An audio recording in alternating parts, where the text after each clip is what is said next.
بسم اللہ الرحمن الرحیم۔ رمضان المبارک کا مہینہ چل رہا ہے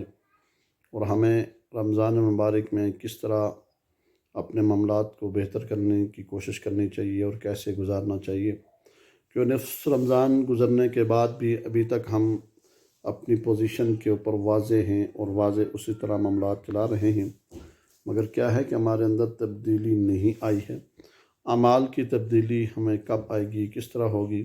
کہ باقی جو اشرا رہ گیا ہے اس کے اندر ہمیں رمضان کو بڑے احترام ادب کے ساتھ منانا چاہیے تھا، ہم نہیں منا سکے، مگر اس کے اوپر استغفار کرنی چاہیے اور اس کے بعد جو باقی رہ گیا ہے اس کو قیمتی بنانا چاہیے، اور قیمتی بنانے کے ساتھ ساتھ ہی کہ نماز کی پابندی کرنی چاہیے، باجماعت پڑھنی چاہیے، تراویح بھی باجماعت ادا کرنی چاہیے، اگر ہو سکے تو کچھ صدقات وغیرہ بھی دینا چاہیے، کیونکہ بڑا برکت والا رحمت والا مہینہ ہے۔ اس مہینے کے اندر ہم نے جتنا بھی اللہ کے ہاں پیش ہونا ہے، اللہ کے ہاں اپنے آپ کو پیش کرنا ہے، اپنے بخشش کا ذریعہ بنانا ہے، اور اس میں انشاءاللہ تعالی ہماری بخشش کا ذریعہ بن بھی سکتا ہے اگر ہم کوشش کریں۔ اللہ غفور الرحیم کریم ذات ہے، مگر بات یہ ہے کہ ہم نے روزہ رکھا، روزہ رکھنے کے بعد ہم نے وہ گناہ سارے کے سارے ساتھ ساتھ جاری رکھے۔ روزے کا تو فائدہ ہو جائے گا، عبادات ہو جائے گی، مگر تقوی اس طرح نہیں ہوگا جس طرح ہونا چاہیے تھا۔ کہ روزے کا مطلب یہ ہوتا ہے کہ ہم جتنی بھی اس طرح کی جو چیزیں ہیں غیر شرعی ہیں ان کو چھوڑنا چاہیے۔ ہمارے پاس یہ جو موبائل کا ہے ایک فتنہ ہی سمجھ لیں اس کو، کہ ہم اس کو کیسے استعمال کرتے ہیں، کیسے یوز کرتے ہیں۔ اگر ہم اس کو صحیح طریقے کے ساتھ ہم استعمال کریں، صحیح طریقے کے ساتھ اگر دیکھا جائے تو ہمیں اس کا فائدہ بھی ہونا چاہیے تھا، اگر ہم بجائے اس کا فائدہ ایک طرف اگر اٹھا رہے ہیں تو دوسری طرف ہم نقصان بھی اٹھا رہے ہیں۔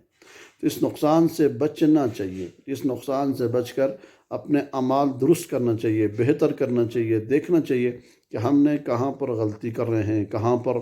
ہماری کمی ہے، اس کو دور کرنا چاہیے۔ اور اس بات کے اوپر آپ ذہن کے اندر بٹھا لیں، بہت سارے حضرات، بہت سارے احباب اللہ کے ہاں پیش بھی ہوتے ہیں، اللہ کے ہاں اپنے آپ کو پیش کرنے کی کوشش بھی کرتے ہیں، مگر اس میں اس طرح کا درجہ نہیں مل پاتا جس طرح ملنا چاہیے۔ کیوں کہ ہماری کمزوری ہے، ہمیں اپنی کمزوری کو دیکھنا چاہیے، اس محاسبے کو دیکھنا چاہیے کہ وہاں پر محاسبہ کریں اپنا، کہ محاسبہ کر کے دیکھیں کہ کہاں پر کمزوری ہے، اس کو ختم کرنا چاہیے، اس کو دور کرنا چاہیے، تاکہ وہ کمزوری دور ہو جائے اور یہ رمضان کا رحمت والا مہینہ، برکت والا مہینہ، ہم تاکہ اس پورا رمضان احترام کے ساتھ گزارنا، عبادات کرنا، نوافل کی ادا کرنا، قرآن کی تلاوت کرنا، یہ ساری کی ساری چیزیں ہمارے ساتھ ہیں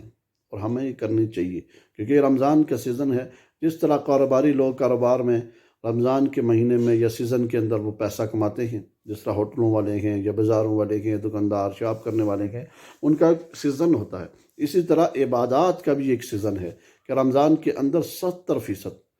نوافل کا ثواب فرض تک پہنچ جاتا ہے اور فرض کا 70%۔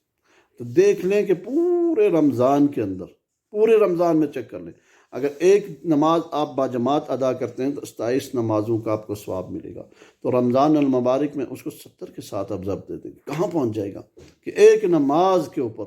پورے سال کی زکوٰۃ نکل جاتی ہے۔ کتنے خوش نصیب وہ لوگ ہیں کہ جنہوں نے رمضان کو قیمتی بنایا اور باقی جو رہ گئے اس کا احترام اور ادب کرنے کی کوشش کر رہے ہیں۔ تو اس لیے ہمیں رمضان کے اندر صحیح طریقے کے ساتھ، صحیح معنوں کے ساتھ ہمیں باقی جو رہ گیا ہے کرنا چاہیے، گزارنا چاہیے۔ اور آگے جو اشرا آ رہا ہے اعتکاف کا آ رہا ہے، اعتکاف کا جو اشرا ہے اس میں اعتکاف بھی کرنا چاہیے مسجد کے اندر، مرد مساجد کے اندر اور خواتین ہماری جتنی بھی ہیں وہ گھروں کے اندر کریں۔ باقی مسائل معاملات جتنے بھی ہیں وہ آپ قریبی جتنے بھی علماء کرام مسجد امام ہیں ان سے پوچھ کر چلیں، تاکہ آپ لوگوں کو فائدہ ہو۔ تو رمضان المبارک کے اندر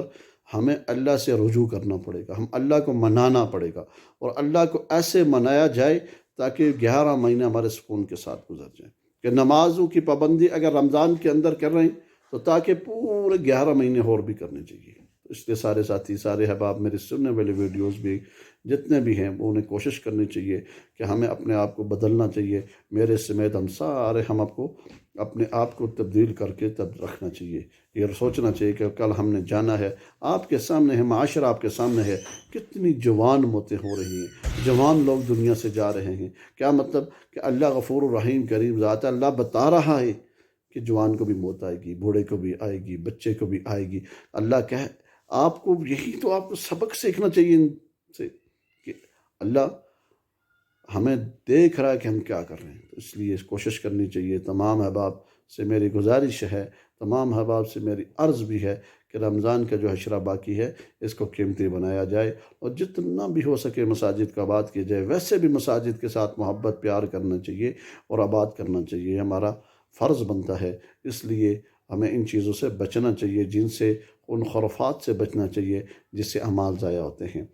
غیبت نہیں کرنی چاہیے، چغلی خوری نہیں کرنی چاہیے، بدعت نہیں کرنی چاہیے، ایسے کام نہیں کرنے چاہیے کہ جس سے آپ کے اور آپ کے اعمال کے اندر کوئی کمزوری آئے، فرق پڑے۔ اس لیے میری گزارش بار بار عرض پیش کر رہا ہوں، اللہ ہم سب کو اس کے اوپر 100% عمل کرنے کی توفیق عطا فرمائے۔ وآخر دعوانا الحمدللہ رب العالمین۔